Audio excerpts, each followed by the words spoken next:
Hello everyone, my name is Clantus and welcome to the Iron Bars, my true crime YouTube channel. Whew, I haven't said that in a while.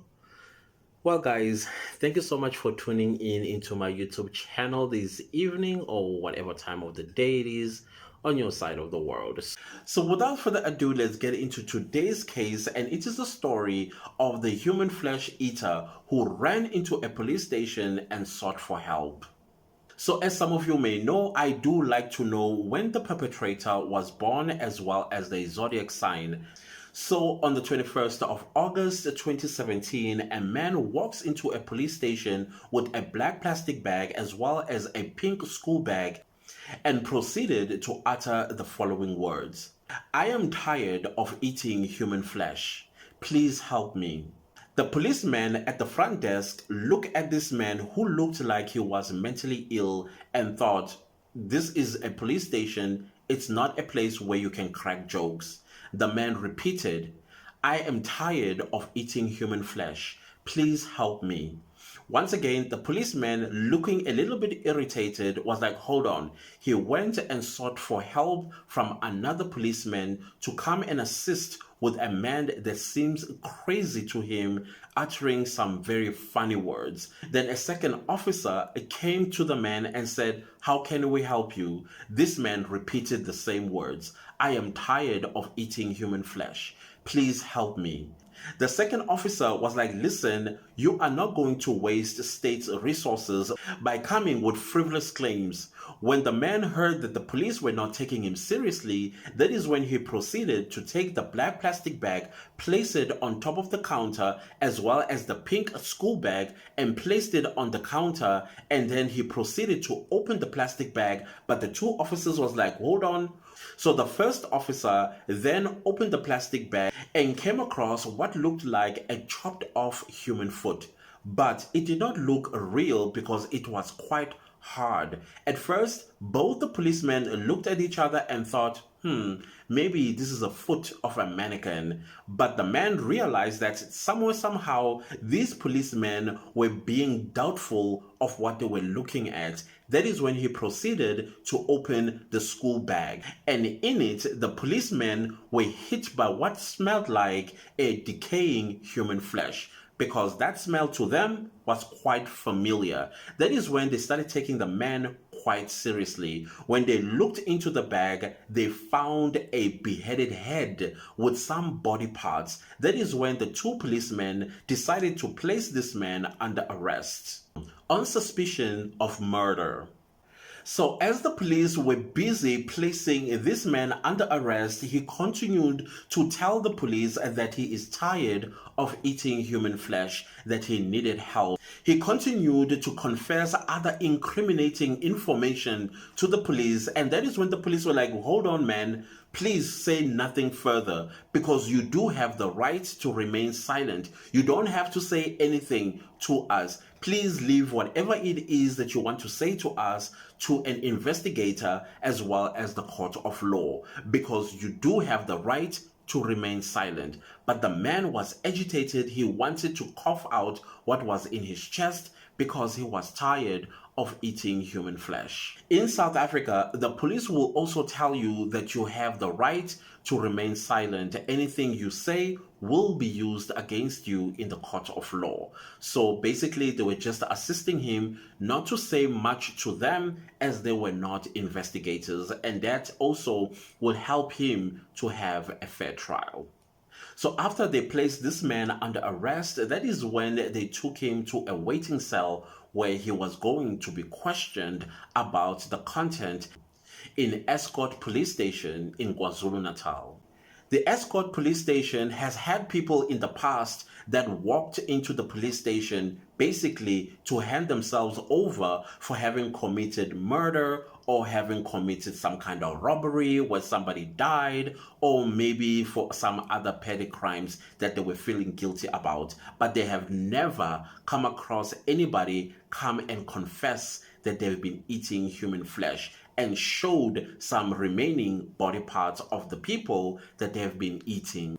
Interestingly, at the time of Nino Mbatha walking into the Escourt Police Station, there had been cases of cannibalism, and the Escourt Police have been busy investigating a cannibalism syndicate that was busy around the area. So when this man walked into the police station, they quickly assumed that he is one of the people responsible for cannibalism in Escourt, as well as in the province of KwaZulu-Natal, because this was not just in one area, but it was happening in the entire province of KwaZulu-Natal.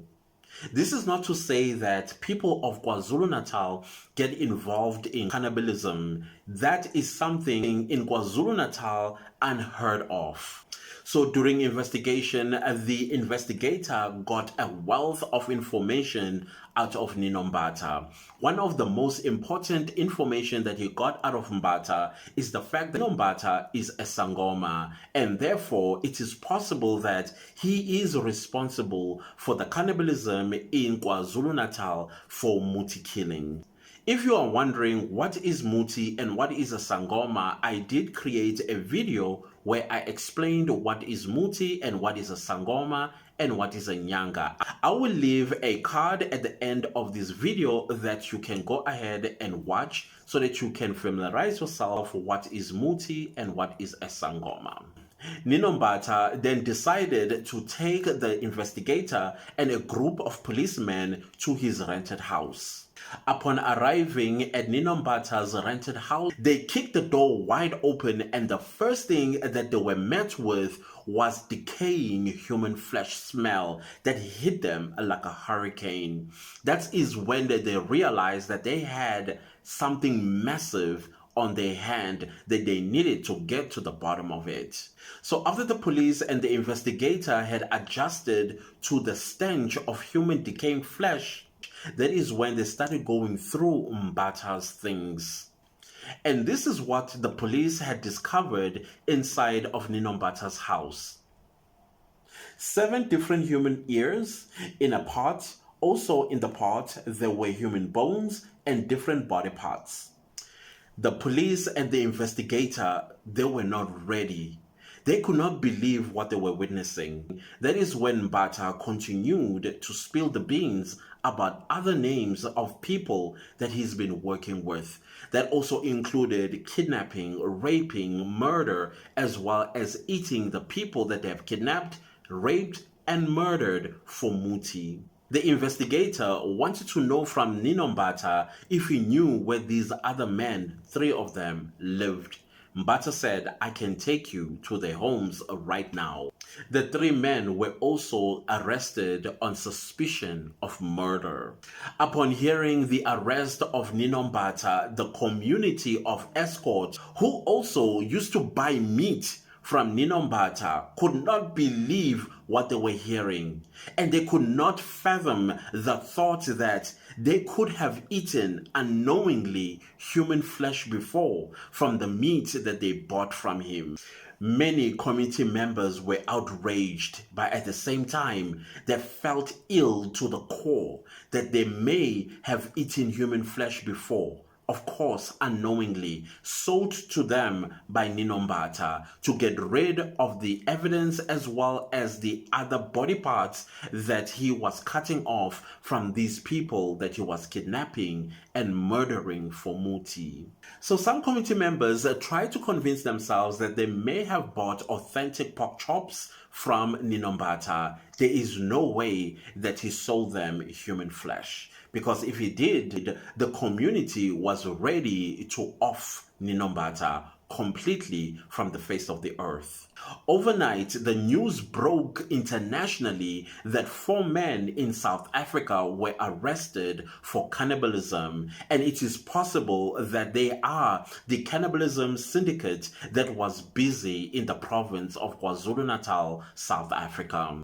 In South Africa, the Criminal Procedure Act does prohibit South Africans or anybody being in possession of human tissues. However, in South Africa, there is no law against cannibalism, but that also does not mean that cannibalism is allowed in South Africa. So as the investigator and his team continued to investigate in Nino Mbatha's house, they discovered more body parts.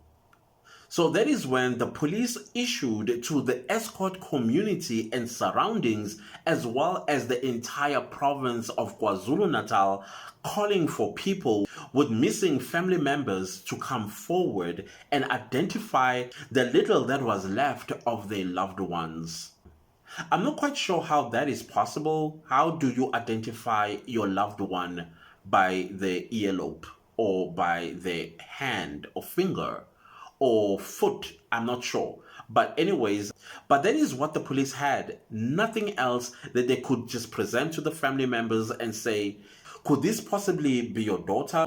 I'm not quite sure why the police would not ask these family members with missing loved ones to submit their DNAs so the forensic lab can conduct DNA tests, and if ever they make a hit, then they can call the family member and say, listen, this ear belongs to your daughter, or this foot belongs to your daughter, etc. and so on. But that did not quite necessarily happen. The police continued to dig inside of Nino Mbatha's house, and that is when they came across a freshly dismembered head and some freshly dismembered body parts. And the police estimated that these body parts, they are between 2 to 3 weeks old. That is when the police then felt that Nino Mbatha could remember or should remember who this young lady was, as he could not remember the names or facial descriptions of his other victims. However, the investigator wanted to know from Mbatha where the rest of her body was. That is when Mbatha took the police as well as the investigator to a secluded area where he pointed and said, she is in there. Forensics looked at the head and said, this head could still be identified by her family members if they came forward to report her missing. Fortunately, it would be this discovery that was going to turn this case on its head. Finally, the police felt that they could charge Nino Mbatha as well as his 3 accomplices for murder of this girl. So at the mortuary, the police asked themselves a number of questions. Some of the questions that they wanted to know was about this girl, who she was. Secondly, how did she find herself in Mbatha's house with her head chopped off her body, and what they were going to do with her.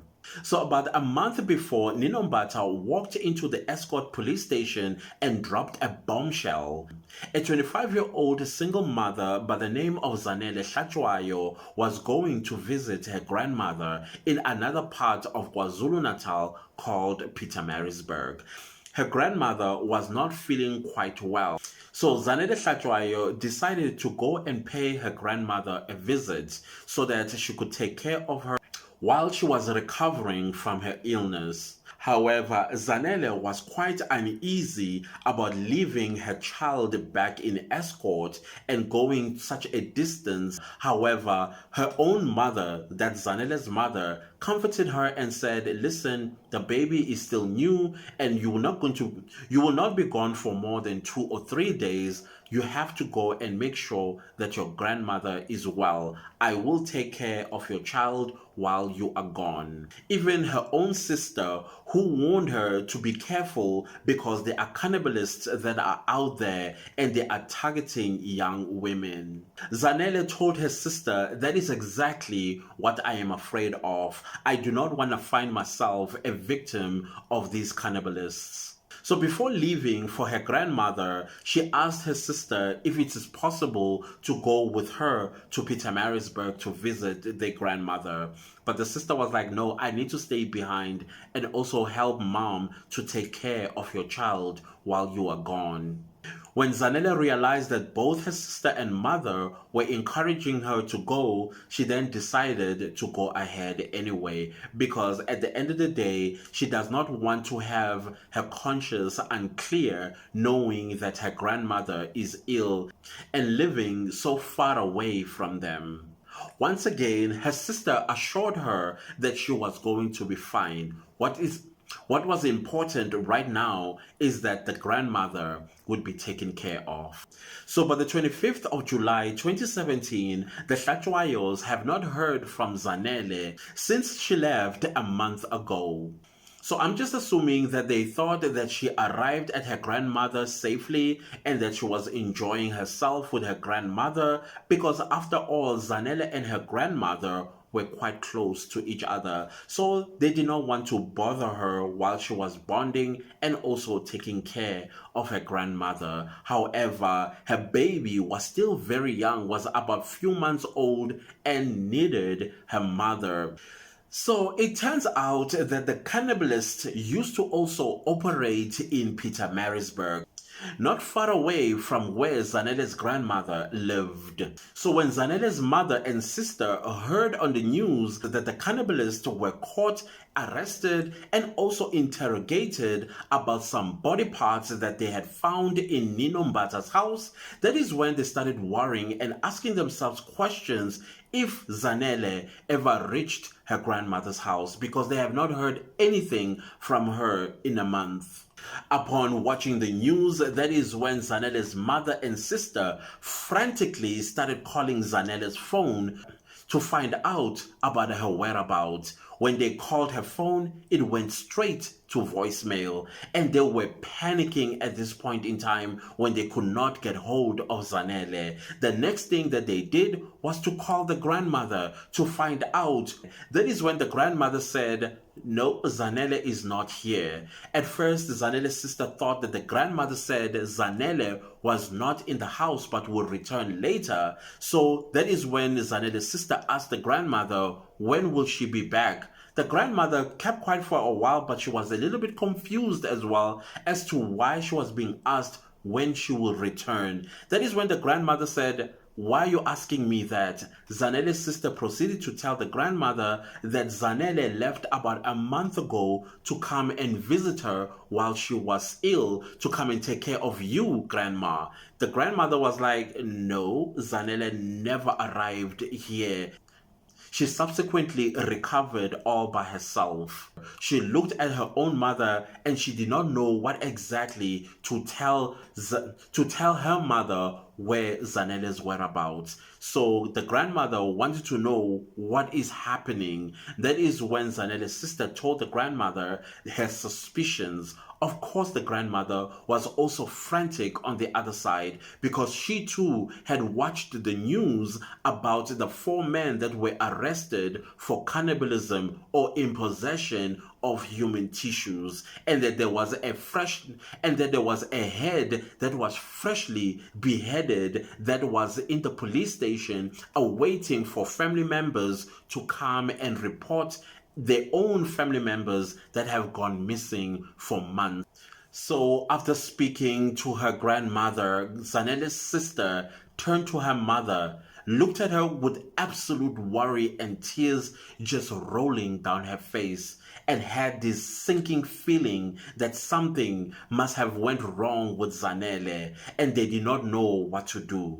When they heard on the news once again families being called to come report their missing loved ones so that they can connect any of these body parts with family members, that is when Zanele's sister and mother decided to go to the police station. However, Zanele's mother could not bring herself to go to the police station, so she sent Zanele's sister to be the one that goes and find out or report Zanele missing, so that they can connect whatever evidence they have in the evidence room as well as in the mortuary to make any kind of connection.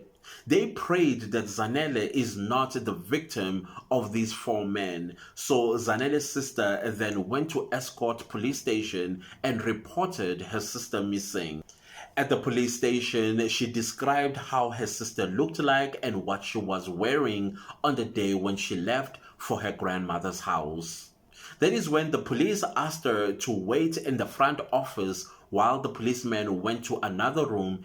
When the policeman came back, he came back with pieces of clothes that were bloody and in an evidence bag. Zanele's sister wasted no time. She started screaming, crying, because she identified those clothes as the same clothes that Zanele was wearing. That is when the police realized that they have finally found who the severed head belonged to. Zanele's sister was inconsolable in the police station. She could not control herself because she identified the blood-soaked clothes to belong to her sister. After Zanele's sister had calmed down and stopped screaming, that is when the police informed her that they found Zanele's partial body. It was missing hands, missing legs, and also missing a head. Zanele's sister once again was inconsolable upon hearing what the police had informed her. When Zanele's sister left the police station, she wasn't sure how she was going to break the news to their mother, what had happened to Zanele and how she looked like today.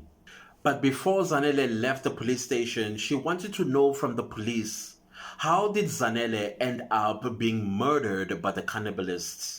And why did they choose her?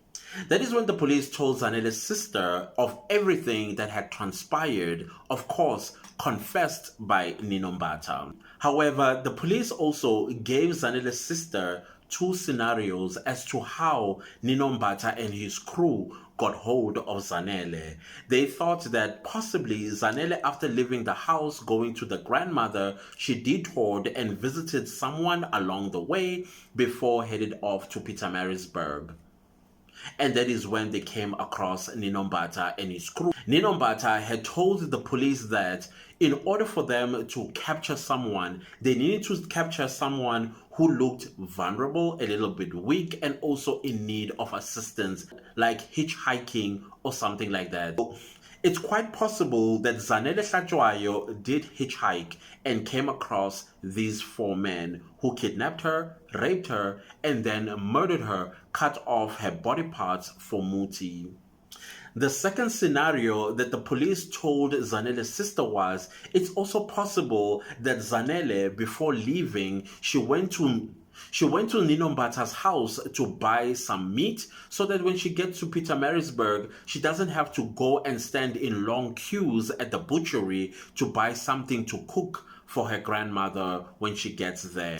Zanele's sister thought the second scenario is highly likely because Zanele, every time when she left to her grandmother's house, she always came carrying some plastic bags filled with grocery for her grandmother, and she likes cooking for her grandmother. So it's possible that she may have gone to Mbatha's house, who was also a butcher and sold meat to the community. Anyway, on the stand, Lungisani then proceeded to tell the court that they picked up drunken Zanele to Mbatha's house, and Mbatha took a liking to her. That is when he proceeded to rape her before murdering her.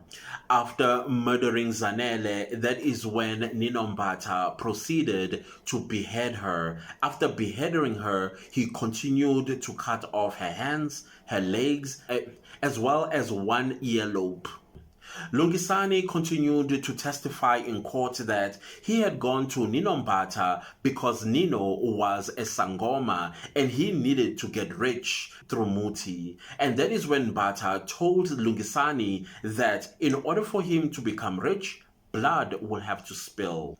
And that blood must be of a young, beautiful woman or a child. Lungisani continued to testify in court that he had consulted with Nino Mbatha weeks before they found Zanele Hlatywayo, and that when the time came, that is when he came across Zanele Hlatywayo staggering about after she had gone to a bar and offered her a lift to the taxi rank. However, when Zanele Hlatywayo entered the vehicle, that is when they drove to Nino Mbatha's house, where unfortunately she met her untimely death. When the court asked Lungisani what exactly or how exactly Mbatha told him he was going to become rich, and that is when Lungisani continued to tell the court that Nino Mbatha told him that he needed the head of a human being, the legs as well as the arms of the human beings, and some ears in order to concoct Muti that was going to make him rich. The court was quite interested to find out from Lungisani what had happened to the rest of Zanele's body. An incredible story Lungisani told the court as to how exactly he was going to become rich after Zanele's body would have produced maggots. The production of maggots out of Zanele's body was going to be the multiplication of the amount of money he was going to make as a wealthy man. So this is the description that Lungisani gave to the court. So Zanele would have been murdered, her head chopped off, arms chopped off, as well as her legs chopped off. And then the rest of the body was going to be buried in a secluded area, but would not be buried with soil, but with a rock. So after a few days or so, maggots would have developed out of her body, and that is when the maggots representing money that he was going to get. The more maggots that the body produced, the more money he was also going to get. However, before Zanele's body was thrown into a ditch and covered with a rock, he first had to eat her flesh raw. The reason why he needed to eat her flesh raw is so that money would be attracted to him. That is what Nino Mbatha told him why he needed to eat Zanele Hlatywayo's flesh. It also turned out that Nino Mbatha himself would eat the flesh of Zanele Hlatywayo. Somehow, Nino Mbatha got tired of eating Zanele Hlatywayo's raw flesh. Hence, he decided to rock up at Escourt Police Station and reported himself and sought help because he was tired of eating human flesh. So during trial of the 4 men, it was discovered that 2 of the 4 accomplices, not enough evidence was found against them. As a result, they were acquitted. However, Nino Mbatha as well as Lungisani were the ones who continued to get prosecuted. When the trial concluded, both Nino Mbatha as well as Lungisani were found guilty of the murder of Zanele Hlatywayo. And it was only for the murder of Zanele Hlatywayo, no one else, because all the other body parts that the police had found in Mbatha's house, no family member came forward and claimed. So for now, only Zanele Hlatywayo got justice, not all the other people that lost their lives through cannibalism or through Muti murders by Nino Mbatha and his accomplices. After Nino Mbatha and Lungisani were found guilty as charged for murder of Zanele Hlatywayo, they were sentenced to life in prison. Oh, before I forget, Nino Mbatha on the stand in court, he testified that he had no recollection as to why he would tell his clients to kill people for Muti, because he was not that type of sangoma. He said on the stand that his practice was pure, and also he did not kill anybody. He also denied that he walked into the police station and confessed that he was tired of eating human flesh. However, Nino Mbatha took no responsibility for anything that he was charged for.